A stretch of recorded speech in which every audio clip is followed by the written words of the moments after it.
నమస్కారం. మనం August month రాశి ఫలాల గురించి మాట్లాడుకుంటున్నాం. ఇందులో ఒక్కొక్క రాశి కంటే 12 రాసుల వారికి ఈ ఆగస్టు మంత్‌లో ఎలా ఉంది, ఏంటి అని తెలుసుకోబోయే ముందుగా ఈ ఆగస్టు మంత్ యొక్క విశిష్టత, అందులో ఉన్న పండగలు, పర్వదినాలు, విశేషాలేంటో తెలుసుకుందాము. ఇందులో చూసుకుంటే ఈ ఆగస్టు మంత్ సంకటహర చతుర్థి నుంచి స్టార్ట్ అయ్యి మరలా సంకష్టహర చతుర్థితో ఈ మంత్ అంతా అయిపోతుందని మనం చెప్పుకోవాలి. ఇందులో ఇంకా మనకి ముఖ్యమైన పండుగలు ఏమున్నాయంటే, ఫస్ట్ వచ్చేటప్పటికి మనకి సికింద్రాబాద్ బోనాలు, హైదరాబాద్ బోనాలు, వీటితో పాటుగా గుర మౌఢ్యమి త్యాగం అంటారు. అంటే ఇప్పటిదాకా మనకు గురు మౌఢ్యమి నడిచిందండి. ఎప్పుడైతే 12వ తారీఖు తర్వాత మౌఢ్యమి వెళ్ళిపోతుంది, అక్కడి నుంచి శుభకార్యాలు చేసుకోవచ్చు అని మనం చెప్తూ ఉంటారు. వీటితో పాటుగా మనకి నాగపంచమి అని చాలామంది ఎక్కువగా చేస్తూ ఉంటారు. ఎవరైతే కాలసర్ప దోషాలు, నాగ అన్న పేరు పెట్టుకున్న, మానస అన్న పేర్లు పెట్టుకున్న వాళ్ళంతా కూడాను ఈ యొక్క పిల్లలు కావాలనుకునే వాళ్ళు ముఖ్యంగా చాలా ఇంపార్టెంట్ నాగపంచమి అందరూ సెలబ్రేట్ చేసుకోవాలి. ఆ తర్వాత మనకు వచ్చేది వరమహాలక్ష్మి వ్రతం మనం చేసుకుంటాం. అందరం చాలా కళ్ళ పండగ శోభాయమానంగా. అది 21వ తారీఖు ఉంటుంది. తర్వాత మనకి జంధ్యాల పౌర్ణమి, దీనిని రాఖీ పౌర్ణమి లేదంటే గాయత్రి యొక్క మనకి గాయత్రి మాత పుట్టినరోజు అని మనం సెలబ్రేట్ చేసుకుంటూ ఉంటాం అనమాట.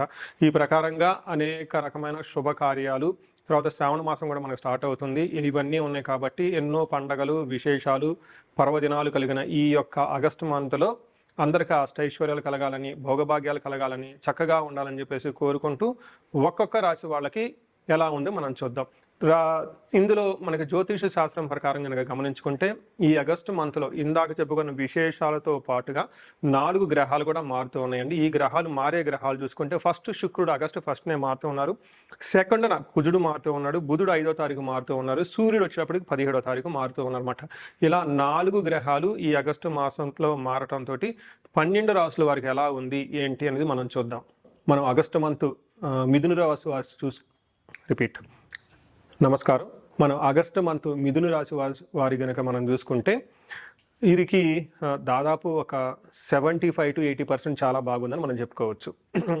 ఎందుకు అంటే మారుతున్న గ్రహాలు 4 గ్రహాలలో 3 గ్రహాలకి వీళ్ళకి చాలా అనుకూలంగా ఉందని మనం చెప్పుకోవచ్చు. దీనితో పాటుగా మిథున రాశి వారికి రీసెంట్గా గురువు కూడా మారారండి. అంటే పెద్ద గ్రహాలన్నీ వీళ్ళకి చాలా అనుకూలంగా ఉన్నాయని మనం చెప్పుకోవచ్చు. ముఖ్యంగా గురువు ఇప్పుడు మారుతున్న 4 గ్రహాల్లో 3 గ్రహాలు చాలా అనుకూలంగా ఉన్నాయి. అది మనం డీటెయిల్స్ ఎందుకు చూద్దాం, ఏ ప్రకారంగా అనుకూలంగా ఉంటుంది, కొన్ని చోట్ల ఛాలెంజెస్ కూడా ఉన్నాయి, అవి ఏంటో మనం చూద్దాం. ముఖ్యంగా ఇందులో ఉన్న నక్షత్రాల ప్రకారం చూసుకుంటే మృగశిర 3-4 పాదాలు, ఆరుద్ర 1-2-3-4 పాదాలు, పునర్వసు 1-2-3-4 పాదాలంతా మిథున రాశిలో ఉంటారు. పేరు బలం బట్టి మనం చూసుకుంటే కా, కీ, కు, ఖం, జ్ఞ, చ, కే, కో, హ అన్న లెటర్స్ అంతా కూడా ఇందులో ఉంటాయని గమనించాలి. మనం ముందుగా చెప్పుకునే ప్రకారం లఘు గోచారము, సూక్ష్మ గోచారం అనే ఒక కాన్సెప్ట్లో ఒక్కొక్క గ్రహం ఒక్కొక్క విధమైన ఫలితం ఇస్తుంటుంది.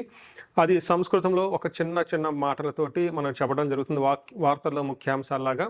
దాని ప్రకారం మనం చూసుకుంటే సూర్యుడు 3వ ప్లేస్లో ఉండటం వల్ల లక్ష్మి అంటే సంపదలు వచ్చే అవకాశం ఎక్కువగా ఉంటుంది. ఫస్ట్ హౌస్లో కుజుడు ఉండటం వల్ల శారీరకంగా కొంచెం ఇబ్బందులు వచ్చే అవకాశం ఉంటుంది. కానీ 2వ స్థానంలో బుధుడు, 4వ స్థానంలో శుక్రుడు ధనాన్ని శత్రువుల ద్వారా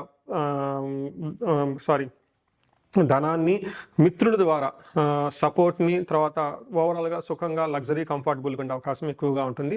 ఒక కుజుడు మాత్రం ఇబ్బంది పెట్టే విధంగా ఉన్నారని గమనించాలి. మనం ఇప్పుడు ఒక్కొక్క గ్రహం ప్రకారం చూసుకుంటే ఈ మారుతున్న గ్రహాలు ఏ ప్రకారంగా ఉందో చూస్తే సూర్యుడు 3వ స్థానంలో ఉండటం చాలా మంచిది. ముఖ్యంగా రియల్ టైంలో చూసుకుంటే ఈ టైంలో ప్రమోషన్స్ వచ్చే అవకాశం, జాబులు వచ్చే అవకాశం ఎక్కువగా ఉంటుంది.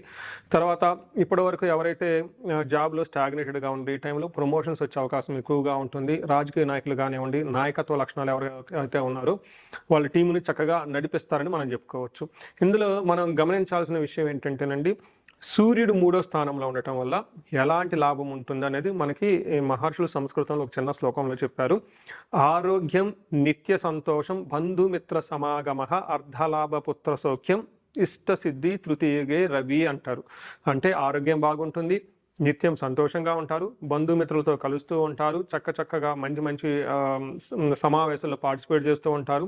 అర్ధలాభం అంటే ధనలాభం బాగుంటుంది, పుత్ర సౌఖ్యం, తర్వాత ఫాదర్ అండ్ సన్ రిలేషన్షిప్ చాలా బాగుంటుంది. వీటన్నిటికంటే కూడా ఇష్టసిద్ధి, ఇంతకుముందు మీకు ఏదైనా ఇష్టమైన పని తలపెట్టి ఉంటే అది ఇప్పుడు రాకుండా ఆగిపోయి ఉంటే ఈ టైంలో వచ్చే అవకాశం ఎక్కువగా ఉంటుందని గమనించుకోవాలి. ఫాదర్కి హెల్త్ విషయంలో కొంచెం జాగ్రత్తగా ఉంటే సరిపోతుంది. నెక్స్ట్ మనకి కుజుడు చూసుకుంటే వీళ్ళకి జన్మ రాశిలోనే కుజుడు ఉన్నారండి. జన్మరాశిలో కుజుడు ఉంటే ఇది అంత మంచిది యోగ్యత కాదు అని చెప్తారు. ఏ విధంగా అంటే జన్మరాశిలో గనక కుజుడు ఉంటే జ్వరం ఖడ్గవరణం చైవ బంధు భార్య విరోధ కృత్తు చంద్రరాశి గతో యక్ష రాక్షస పీడనం అంటారు. ఇది చాలా ఇంపార్టెంట్ అండి. ఇది నేను చాలా ఎప్పుడు రిపీటెడ్గా చెప్తూ ఉంటాను. కొన్నిసార్లు ఏమవుతుందంటేనండి మనకి లోన ఇంటర్నల్గా చాలా బాధపడుతూ ఉంటాము, శారీరకంగా హెల్త్ బాగుండదు, చాలా టైర్డ్గా ఉంటాము, ఏంటేంటో అయిపోయినట్టు ఫీలింగ్లు వస్తూ ఉంటాయి, రాత్రులు నిద్ర కూడా పట్టదు. కానీ డాక్టర్ దగ్గరికి వెళ్తే డాక్టర్లు ఆల్మోస్ట్ ఏం లేదని చెప్తారు, చిన్న చిన్న సింపుల్ మెడిసిన్ అయితే రాస్తారు. కానీ వీళ్ళకి బాధ చాలా ఎక్కువగా ఉంటుంది. నాకు చాలా మంది వస్తుంటారు, మేము హాస్పిటల్ దగ్గరికి వెళ్ళామండి, ఈ మెడిసిన్ ఆ మెడిసిన్ తింటూ ఉన్నాము, కానీ డాక్టర్ దగ్గరికి వెళ్ళిపోతే ఆ మందులకు మాకు తగ్గటం లేదు, కానీ మేము బాధపడుతూ ఉన్నాం. ఇది ఎప్పుడు విముక్తి వస్తుంది, దీని నుంచి ఎప్పుడు మనం బయటపడతామని అడుగుతూ ఉంటారండి. సో ఎప్పుడైతే కుజుడు జన్మరాశిలో ఉంటారో వాళ్ళకి యక్ష రాక్షస పీడనం అంటారు. అంటే మనకు తెలవకుండా వేరే రకాలైన నెగిటివ్ ఎనర్జీ మన మీద విపరీతంగా ఉండి ఇబ్బందులు పెడుతూ ఉంటారు, ట్రబుల్ చేస్తూ ఉంటారని మీరు గమనించుకోవాలి. ఇప్పుడు అది ఇంతే కాకుండా జ్వరం వచ్చే అవకాశం ఎక్కువగా ఉంటుంది. ఖడ్గవ్రణం అంటే షార్ప్గా ఉన్న కత్తుల ద్వారా వాటి ద్వారా కొంచెం కటింగ్లు ఇబ్బందులు వచ్చే అవకాశం ఎక్కువగా ఉంటుంది. బంధు విరోధం అంటే బంధువులతోటి గొడవలు వచ్చే అవకాశం ఉంటుంది అని చెప్పుకోవాలి. బట్ ఓవరాల్గా చూసుకుంటే చాలా కేర్ఫుల్గా ఉండవలసిన టైం అని మనం గమనించుకోవాలి. అయితే శుక్రుడు 4వ స్థానంలో ఉండటం చాలా మంచి జరుగుతుంది అని చెప్తారు. శుక్రుడు ఎప్పుడైతే 4వ స్థానంలో ఉంటారో మనకి చాలా చక్కగా ఉంటుంది. పర్టికులర్గా తల్లికి హెల్త్ కానివ్వండి, ఇంటికి సంబంధించిన వ్యవహారాలు కానివ్వండి, ఈవెన్ ప్రొఫెషనల్ మ్యాటర్స్లో కూడా చాలా చక్కగా ఉంటుందని గమనించుకోవాలి. మనకి సంస్కృతంలో మన మహర్షులు ఏం చెప్తారంటే స్వబంధు బుద్ధి సన్మానం, స్త్రీ సంభాషణ సంభ్రమ, పుత్రమిత్ర కళాత్రాది విద్యాగోష్ఠు సుఖే భృగునందన అంటారు. అంటే వీళ్ళకి ఇంట్యూషన్ చాలా స్ట్రాంగ్గా ఉంటుంది, స్వబుద్ధి. నెక్స్ట్ బంధు సన్మానం, బంధువులతోటి సన్మానించబడతారు, గౌరవించబడతారు. స్త్రీ సంభాషణ సంభ్రమ, ఈ టైంలో లేడీస్ ఎక్కువగా మాట్లాడుతూ ఉంటారు. చక్కగా హెల్దీ వాతావరణంలో ఉండే అవకాశం ఎక్కువగా ఉంటుంది. ఇన్ కేస్ లేడీస్ అయితే జెంట్స్తో ఎక్కువగా మాట్లాడుతూ ఉంటారు. ఇంతకుముందు ఏమైనా మనస్పర్ధలు అవన్నీ ఉంటే ఈ టైంలో తొలగిపోయి చక్కగా ఒక హెల్దీ వాతావరణం వాళ్ళ చుట్టూ బాగుంటుందని గమనించుకోవాలి.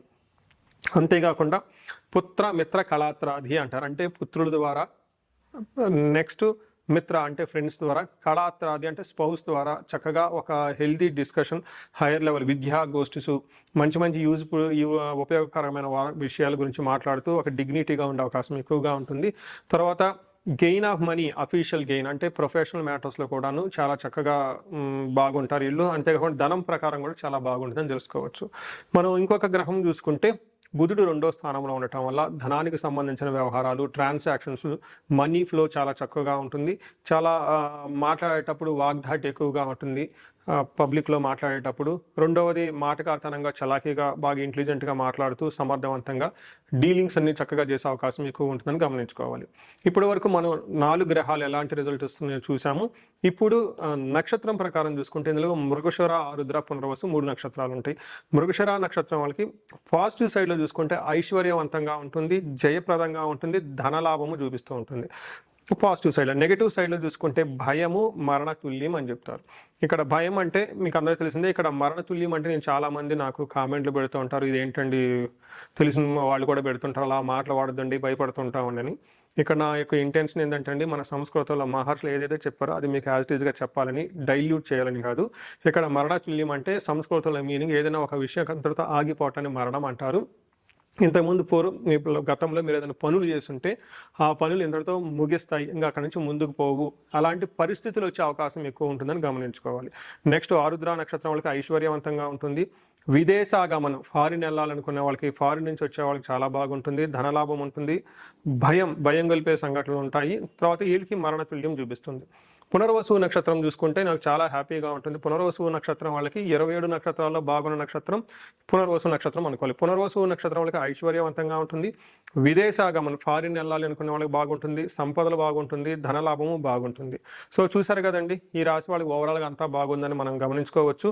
పరిహారాలు కనుక చూసుకుంటే ఒక కుజుడికి మాత్రం పరిహారాలు చేసుకోవాలి. సుబ్రహ్మణ్యేశ్వర స్వామి అష్టకం చదివిన, సుబ్రహ్మణ్యేశ్వర స్వామి భుజంగ స్తోత్రం చదివిన కానీ చక్కగా ఉంటుంది. దీనితో పాటు సుబ్రహ్మణ్యేశ్వర స్వామికి కుజుడికి ఆరాధ్యదేవం సుబ్రహ్మణ్యేశ్వర స్వామి కాబట్టి ఎక్కడైనా మీకు జంట నాగులు ఉన్నా, మానసాదేవి మూర్తి ఉన్నా కానీ ప్రతి గుళ్ళో ఉంటుంది. రాగి చెట్టు కింద, మర్రి చెట్టు కింద నాగమూర్తులు పెట్టుంటారు. అక్కడ అభిషేకం చేసి కొంచెంసేపు మెడిటేషన్ చేసుకొని మంచి టైం స్పెండ్ చేయగలిగితే చక్కగా ఉంటుంది.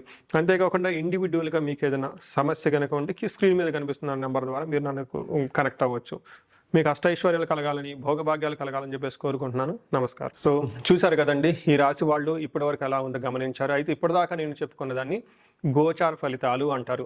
ఇది మీకు ఒక 30 to 35, 40% మాత్రమే అప్లై అవుతుంది.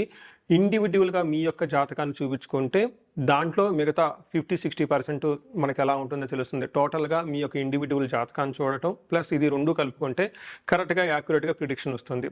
సో ఎవరికైనా గనక మీకు ఏదైనా కనుక ఇప్పటిదాకా చెప్పుకున్న దానికి మనకి డిఫరెంట్గా ఉంది, ప్రాబ్లంగా ఉంది, ఇబ్బందులు పడుతామని అనుకుంటే ఒకసారి ఇండివిజువల్గా జాతకం చూపించుకోండి. ఈ జనరల్గా నేను ఒక రీసెర్చ్ చేస్తున్నాను. 40 years +or -5 అంటే ఎవరికైనా 35 to 45 ఈ ఏజ్ బ్రాకెట్లో ఉండి మీకు సక్సెస్ఫుల్గా ట్రాక్ రికార్డు ఉంది లైఫ్లో, అంటే బాగా చక్కగా చదువుకున్నారు, చక్కగా మేనేజర్ లెవెల్ ఒక పొజిషన్లో ఉన్నారు, ఈ వయసులో అగైన్ అరౌండ్ 40, 45, 50 ఇలా ఈ ఏజ్లో కనుక ఉండి మీకు సడన్గా లైఫ్లో గ్యాప్ వచ్చిందంటే, అంటే ఒకవేళ జాబు పైన అన్ఎక్స్పెక్టెడ్గా, లేదంటే బిజినెస్లో విపరీతమైన లాసులు వచ్చినా, లేదంటే వేరే కారణాల వల్ల లైఫ్లో మీరు ఆగిపోయినట్లు కనుక ఫీలింగ్ వస్తే ఇండివిజువల్గా మీ జాతకం చూపించుకోవడం చాలా ఇంపార్టెంట్. ఈ వయసులో జనరల్గా శాపాలు అని ఉంటాయి. మాతృశాపం, పితృశాపం, గురుశాపం, సర్పశాపం ఇలా ఏమైనా శాపాలు యాక్టివేట్ అయి ఉన్నాయా అవి ఏంటో తెలుసుకొని వాటికి సంబంధించిన పరిహారాలు చేసుకోవాలి. అంతేకాకుండా మీకు ఇండివిజువల్గా నడుస్తున్న దశాభుక్తి అని ఉంటుంది. ఈ దశాభుక్తి యొక్క గ్రహాలు, అవి గ్రహ దోషాలు ఏమైనా ఉన్నాయో తెలుసుకోవడం కూడా చాలా ఇంపార్టెంట్. సో ఈ ఏజ్ బ్రాకెట్లో ఎవరైతే ఉన్నారో 40 +or-5 years కెరియర్లో స్లో అనుకున్న వాళ్ళు ఇండివిజువల్ జాతకం చూపించుకొని ఇలా టోటల్ హారోస్కోప్ని స్కాన్ చేయించుకొని అందులో శాపాలు ఏమైనా ఉన్నాయా, గ్రహ దోషాలు ఏమైనా ఉన్నాయా, అవి సంబంధించిన బ్లాకేజెస్ ఉంటే అవి పరిహారాలు చేసుకోవటం వల్ల తొలగించుకుంటే లైఫ్ అనేది చాలా స్మూత్గా ముందుకెళ్తుందని మీరు తెలుసుకోవాలి. సో ఇంకా కొంతమందికి ఏమైనా కనుక సమస్యలు ఉంటే సమస్యకు సంబంధించి కూడా పరిష్కారాలు మనం చూసుకోవచ్చు. ఎవరికైతే ధనానికి బాగా ఇబ్బంది పడిపోతున్నారో స్వర్ణలక్ష్మి విశేష హోమం చేయించుకోవటం, కుబేర పాశుపతం చేయించుకోవడం చాలా ఇంపార్టెంట్.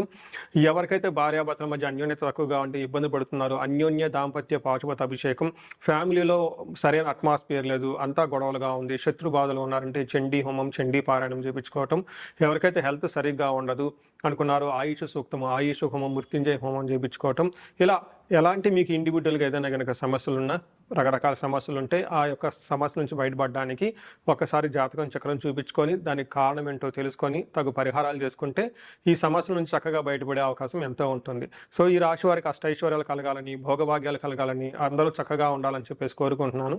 నమస్కారం.